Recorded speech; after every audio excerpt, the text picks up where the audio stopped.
Assalamualaikum warahmatullahi wabarakatuh. Kembali lagi di channel Berita Mistis. Untuk kisah kali ini masih melanjutkan dari kisah yang sebelumnya, yaitu sebuah kisah yang berjudul Tumbal Pengantin Baru. Sebuah cerita yang diambil dari akun Facebooknya Hairera Senja. Sebelum kita masuk ke ceritanya, tekan dulu tombol like video ini. Dan jangan lupa tekan juga tombol subscribe channel ini. Dan nyalakan juga lonceng notifikasinya agar tidak ketinggalan cerita-cerita baru dari channel ini.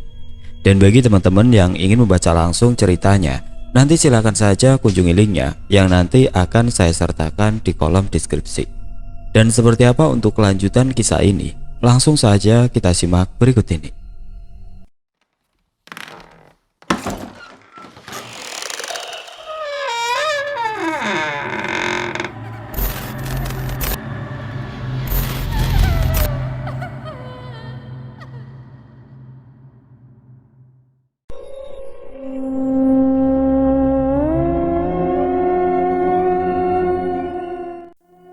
Pematik itu terlempar di atas meja. Begitu santainya Tiwa duduk menikmati sebatang rokok setelah memukuli istrinya.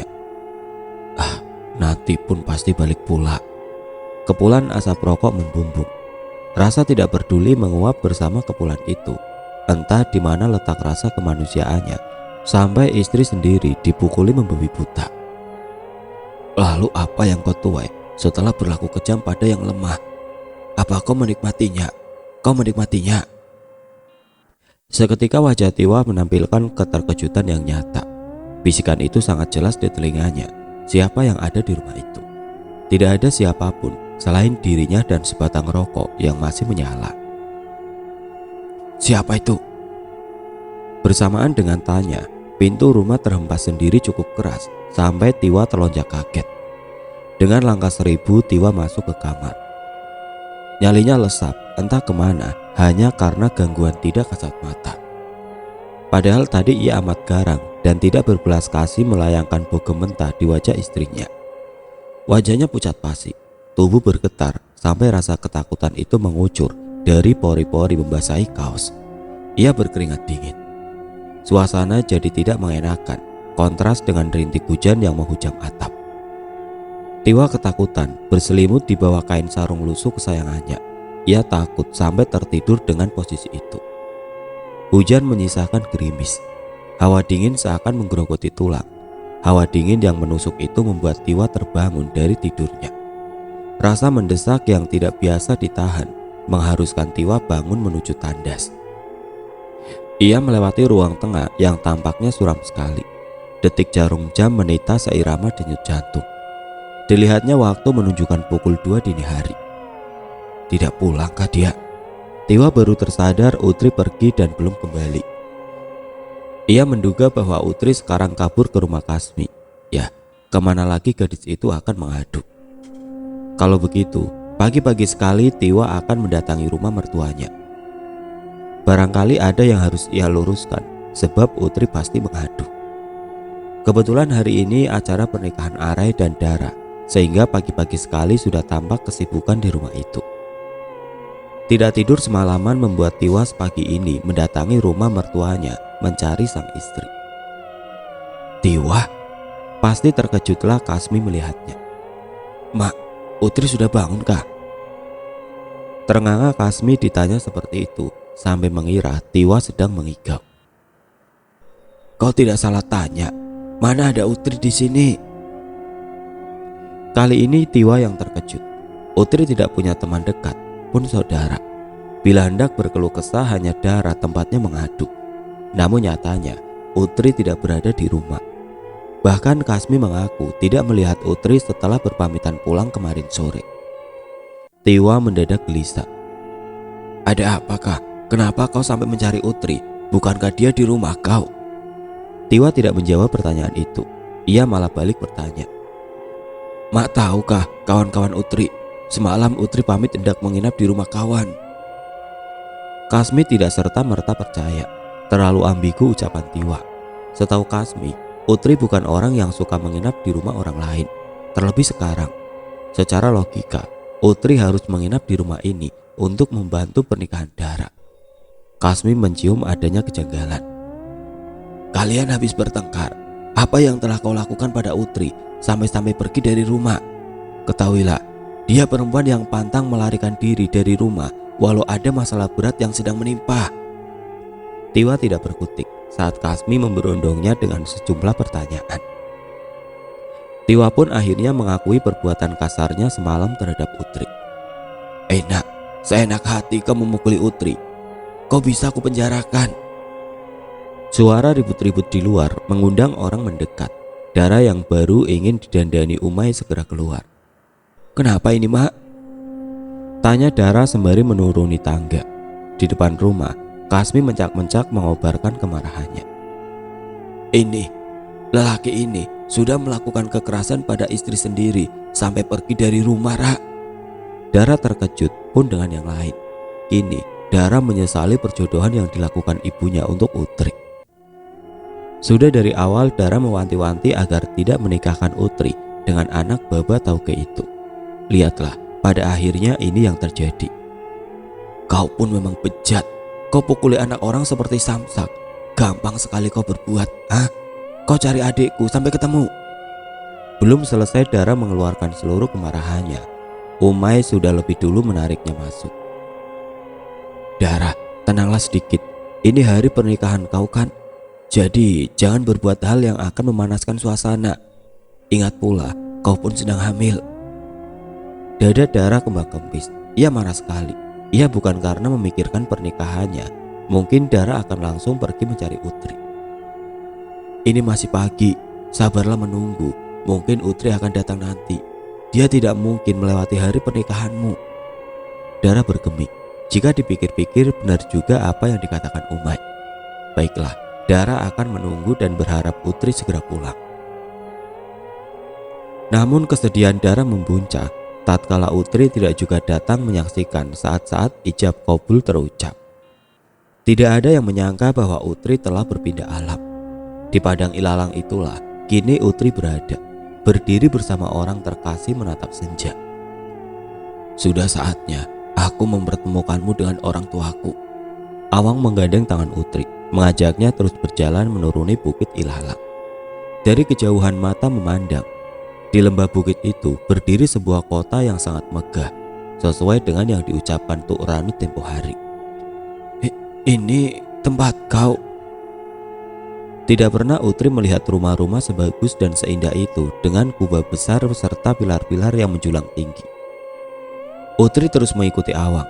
Orang-orang yang berpapasan dengan mereka pasti menunduk memberi hormat. Mereka tiba di bangunan paling besar. Bangunan itu nyaris menyerupai bangunan Taj Mahal berwarna biru azure. Ini tempatku. Dua hulu balang yang berjaga sigap membukakan pintu besar itu. Utri langsung terkesima pertama kali melangkah. Isi dalam rumah itu tampak mewah dengan berbagai ornamen. Lalu ada dua sosok yang menyambut kedatangan mereka. Wajah keduanya amat teduh, sama seperti yang selalu Utri lihat dalam diri Awang. Kedua sosok itu sama-sama memakai pakaian adat yang indah dan mewah. Sudah lama kami menanti kedatanganmu. Lelaki parubaya itu bersuara ditimpali pula oleh wanita di sebelahnya. Tidak menyesalkah kau datang kemari? Tidak, jawab Utri mantap. Awang memperkenalkan pada Utri kedua orang tuanya. Percakapan mereka berlanjut di meja makan. Baru kali ini Utri merasakan sambutan terhangat dan teramah. Awang pun tidak henti menggenggam jemarinya sembari tersenyum. Karena anakku sudah memberi simbol perjodohan padamu, maka kau telah dikukuhkan akan jadi pengantinnya. Sebelum itu, aku hendak bertanya, apa kau siap menjadi istri anakku? Kenapa tidak? Toh di dunia nyata pun dirinya tidak dinilai berharga. Tidak ada siapapun lagi yang dimilikinya. Sejak awal aku siap menjadi istrinya, sahut Utri. Wanitaku, kalau begitu, kau istirahat saja, karena akan dilangsungkan pernikahan kita setelah hari berganti. Utri mengangguk dan menurut saja. Kamar besar itu jadi tempatnya menenangkan diri. Awang pun meninggalkan Utri, membiarkan calon permaisurinya beristirahat. Sampai waktu itu tiba, dua orang pesuruh sudah berada di kamar hendak merias Utri. Baru membuka mata, Baju setting berwarna merah serta kain cual berwarna senada tersuguh di depannya. Baju setting berbentuk baju kurung merah yang beriasan manik-manik berwarna kuning kemasan itu sangatlah indah. Bahannya dari beludru. Hari itu Utri tampak sangat cantik, bahkan lebih cantik dari pernikahannya dengan Tiwa. Di tengah aula yang besar, Awang susah mematinya. Senyum Awang lebih bahagia dari sebelumnya. "Kaukah ini wanitaku? Kau teramat cantik." Utri tersipu oleh sanjungan itu. Proses pernikahan terjadi tidak sama dengan yang Utri ketahui. Utri dianggap sebagai istri Awang setelah lelaki itu memasang sebuah gelang dari jalinan rotan di tangan Utri. Melihatnya, Utri jadi teringat pertemuan pertama mereka, yang mana gelang itulah yang ia pilih ketika Awang memintanya untuk memilih. Kemudian, acara berlanjut selayaknya kenduri di dunia nyata. Banyak tamu yang berdatangan, mereka makan, minum, ikut merayakan pernikahan dengan sukacita. Semua berlalu tanpa disadari.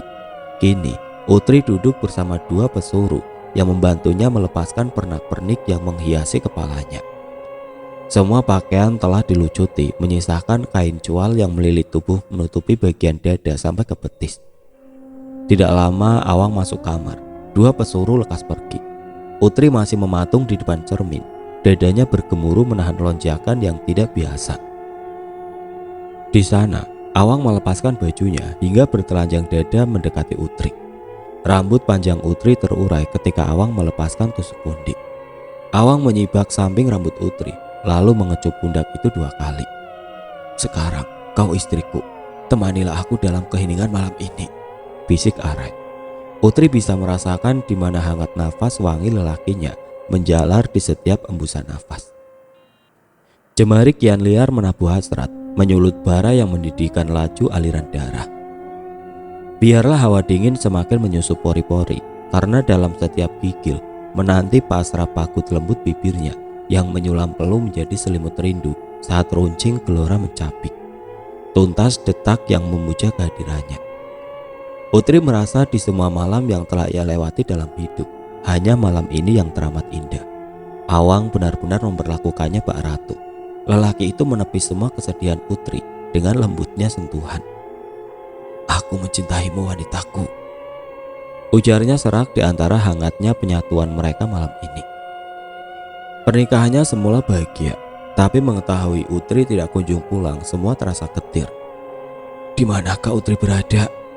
Masih berbalut baju pengantin, Dara menangis di kamar. Riasannya luntur disapu air mata. "Kita cari dia besok," timpal Arai. Untuk saat ini mereka hanya bisa menunggu. Ingin mencari tapi acara belum selesai. Ingin ditinggalkan begitu saja tidak akan mungkin juga. Apa kata para tamu nanti? Dara jelas resah karena Utri tidak kunjung pulang sudah hampir sehari semalam.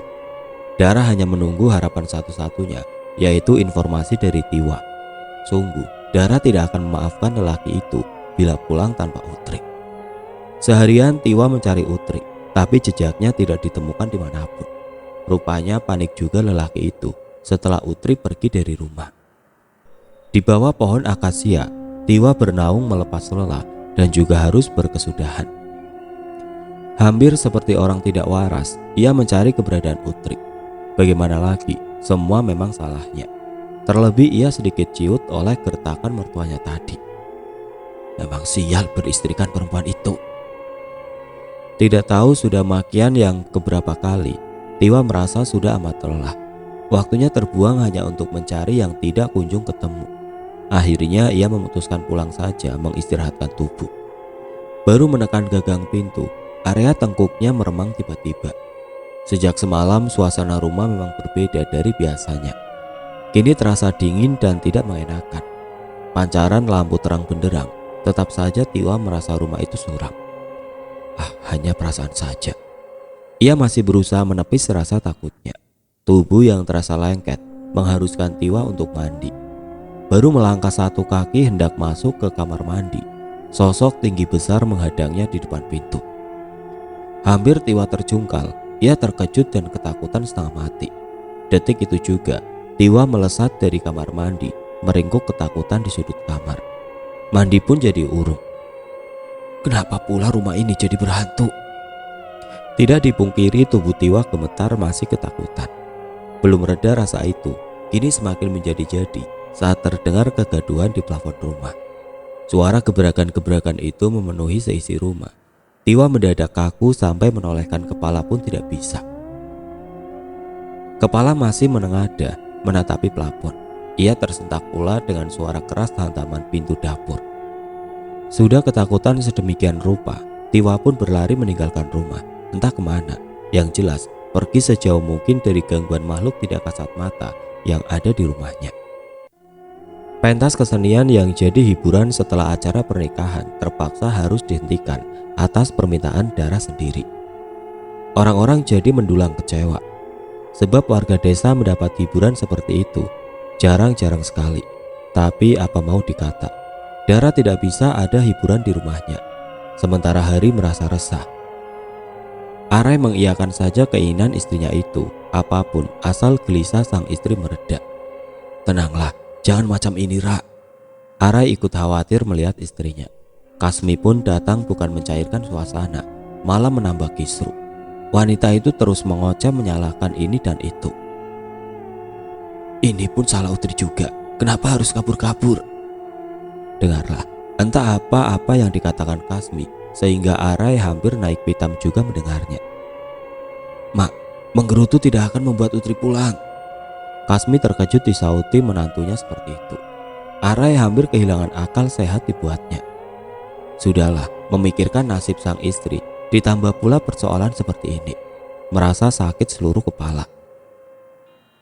Kita harus cari Utri, menunggu kabar dari Tiwa pun percuma. Namun Arai mencegah niat Dara. Bukan apa-apa, hanya demi kesehatan istrinya itu. Acara baru saja selesai, Dara harusnya istirahat, bukan berkeliaran mencari Utri.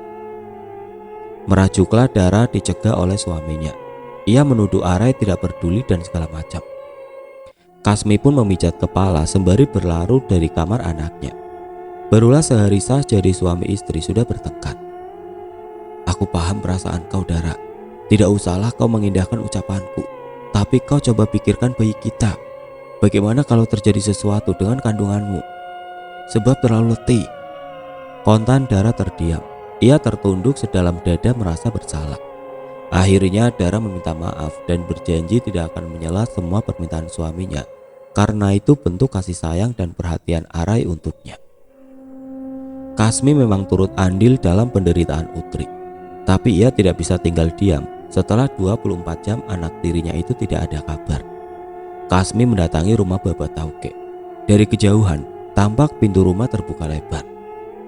Tiwa di rumah tidak mencari istrinya, Kak. Kasmi melangkah cepat menuju rumah itu.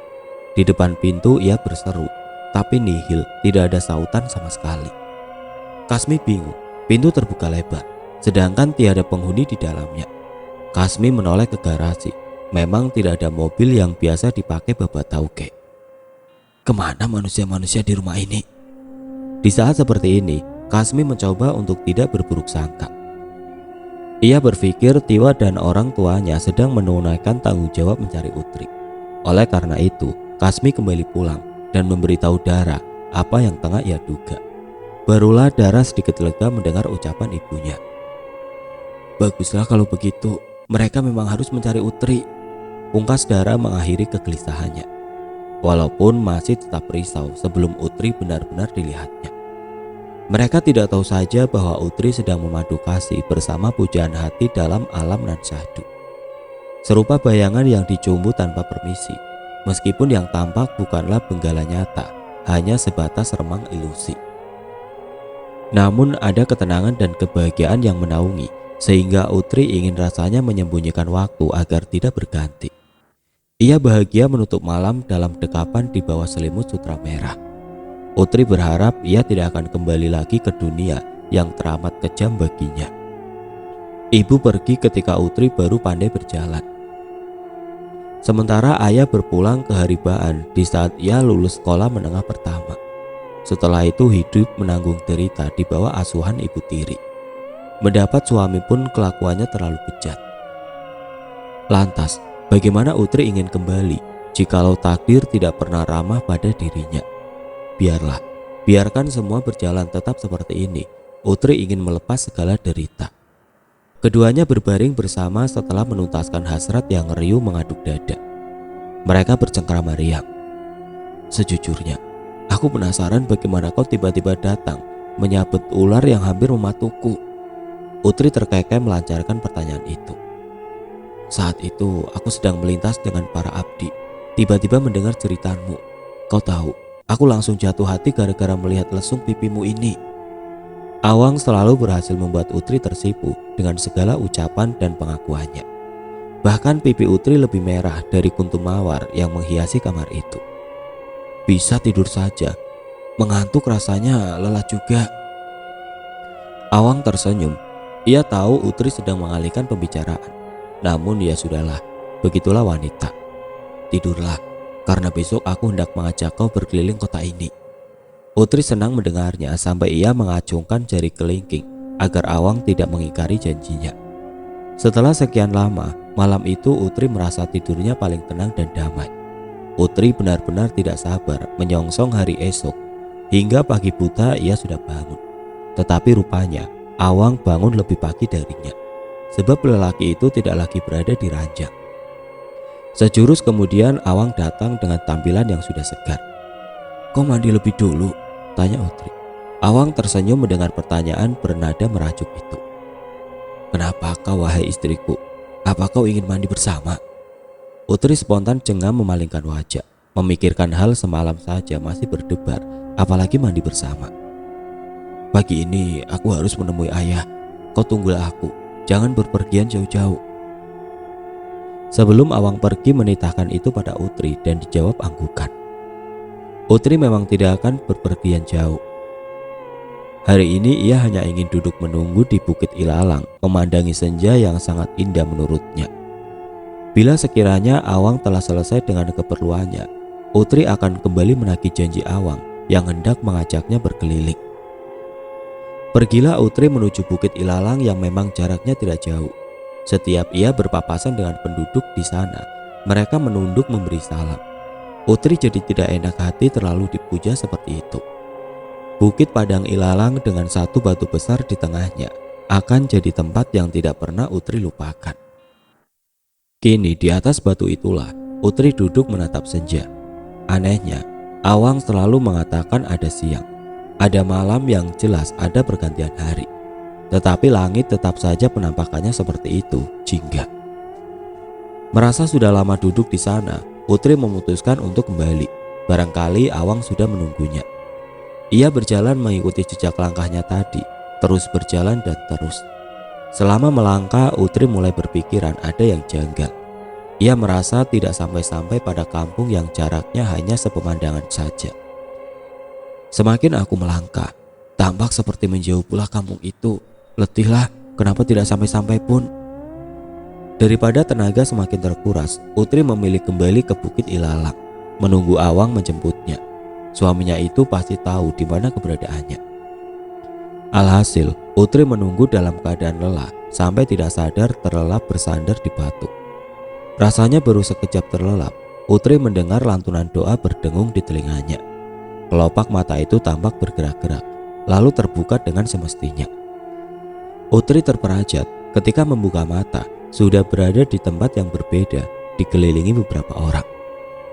Ut, kau sadar juga? Dara menghambur memeluk adiknya yang masih kebingungan itu. Pantaslah Utri kebingungan, seingatnya tadi sedang duduk menunggu Awang karena lelah, akhirnya tertidur. Tapi setelah membuka mata, tiba-tiba sudah berada di rumah dikelilingi beberapa orang. Kursumangat, untung kau ketemu Ut, cetus Kasmi. Kau sudah hilang selama 5 hari. Kami mencari kau kemana-mana sampai minta bantuan kepala kampung. Dara menimpali. Utri pun semakin tercengang. 5 hari, ia merasa baru sehari semalam berada di alam lain. Selama 5 hari tidak menemukan Utri, Kasmi berinisiatif untuk meminta bantuan kepala kampung yang katanya memang dibawa ke alam gaib. Ritual pun dilakukan malam itu untuk menarik Utri kembali. Untunglah berhasil. Utri ditemukan di kebun karet milik mertuanya sendiri dalam keadaan tidak sadar. Bagaimana bisa? Riak wajah Utri berubah drastis. Ia bukan senang kembali, malah menyalahkan Kasmi. Tidak seharusnya kalian membawaku kembali. Aku lebih senang tinggal di sana daripada di sini. Terkejutlah mereka dengan reaksi Utri. Ketidakadilan yang terjadi membuat Utri benar-benar tidak ingin kembali ke dunianya. Bukan tidak sakit diperlakukan semena-mena dari orang terdekat. Ut, kenapa kau bercakap macam ini? Dara pun tidak menyangka akan menuai reaksi seperti ini dari adiknya. Padahal selama Utri hilang, tidak barang sedikit Dara bisa tidur. Aku benci kembali ke sini. Kalian tahu kenapa aku pergi dari rumah? Karena malam itu Tiwa memukuliku sampai dia puas, hardik Utri. Ia juga mengatakan apa yang telah dijalani selama berada di alam gaib, termasuk pernikahannya dengan Awang. Aku sudah menikah dengannya. Kembalikan aku pada Awang. Kembalikan aku. Dia pasti mencariku. Bulir bening menerobos bulu mata yang lentik. Utri meraung minta dikembalikan ke alam gaib. Manusia hidup di alam gaib sungguhnya tidak mungkin. Dengan terpaksa Kasmi meminta kepala kampung untuk menutup mata batin Utri agar ia tidak bisa lagi bertemu Awang. Akhirnya mata batin Utri ditutup agar ia tidak bisa lagi menemui Awang. Pun sebaliknya. Terpukul Utri atas kejadian ini. Ia menganggap semuanya begitu jahat karena telah memisahkan dirinya dengan Awang. Ut, janganlah kau menangis terus. Utri beringsut menjauhi kakaknya. Ia tidak perlu menghentikan tangis karena semua kesedihan dan kemarahannya terangkum dalam air mata. Dara pun pamit sore itu. Ia akan mengikuti Arai untuk tinggal di rumah datuknya. Sepatah kata pun Utri tidak menyahut. Ia enggan berbicara pada siapapun, termasuk kakaknya sendiri. Dara pergi, masuklah Kasmi menambah buruk suasana hati Utri. Ut, apakah benar kau diajar Tiwa? Kalaupun benar, Mak ingin melaporkan dia. Tapi tidak ada bekas apapun di muka dan badan kau. Utri sontak menoleh. Ia merasa Kasmi meragukan pengakuannya. Memang hari itu pun Tiwa mengaku telah memukuli Utri. Tapi setelah diperhatikan, tidak ada sedikit pun bekas pukulan itu. Memang tidak berbekas lagi karena Awang sudah mengobatinya. Mak rasa kau ini memang sudah tidak wajar. Sudah sebegitunya Utri membela diri dan Kasmi hanya menganggapnya membual. Terserah, Utri tidak peduli ingin dikatai seperti apa. Hanya dirinya yang mengetahui dan mengalami apa yang terjadi. Meski Kasmi meragukan itu, ia akan mendukung sepenuhnya keinginan Utri untuk berpisah dari Tiwa. Biarlah karma saja yang membalas perbuatan lelaki tidak beradab itu. Dara baru saja meninggalkan rumah jadi lesu. Ingin rasanya meminta Arai agar menunda kepindahan mereka karena Dara ingin menemani Utri. Tapi sudahlah. Suka sekali kau melamun, Ra. Dara menoleh, lalu meletakkan kepala di pundak suaminya. Aku tahu macam mana penderitaan Utri sampai dia tidak ingin pulang lagi. Bicara Dara mulai lirik. Arai berusaha menghibur wanitanya itu dengan bermacam kalimat-kalimat bijak. Arai sungguh menyesalkan problem yang terjadi di keluarga itu yang berimbas pada istrinya. Jangan terlarut, setiap orang pun punya deritanya masing-masing kan?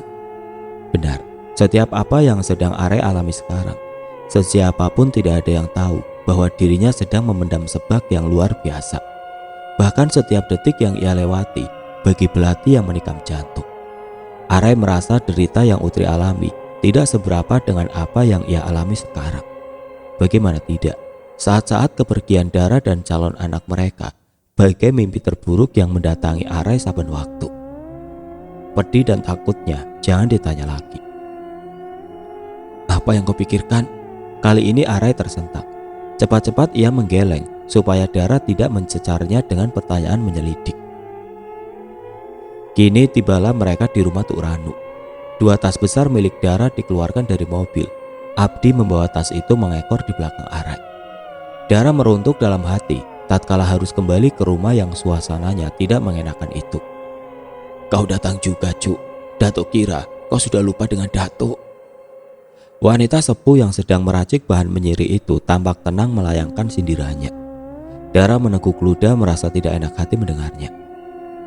Maaf Tuk, bukan tidak ingin langsung pindah setelah menikah, tapi masih ada masalah yang harus diselesaikan di sana. Tuk Ranu sedikit melega. Setidaknya Arai sudah melunak. Sekarang tidak seperti kemarin enggan bicara, enggan bersih tatap. Begitu banyak rupanya masalah yang kau hadapi, Ra. Dara membisu. Bicara wanita itu memang pelan, tapi tajam sekali maknanya. Tidak mengenakan sekali mendengarnya. Arai lantas membela istrinya. Ini bukan masalah pribadi Dara, tapi sudah jadi buah bibir jikalau Utri sempat hilang dan sekarang sudah ditemukan. Selama 5 hari dia dibawa ke alam gaib. Tuk Ranu mendongak sesaat, lalu kembali menekuni isi di dalam tipak.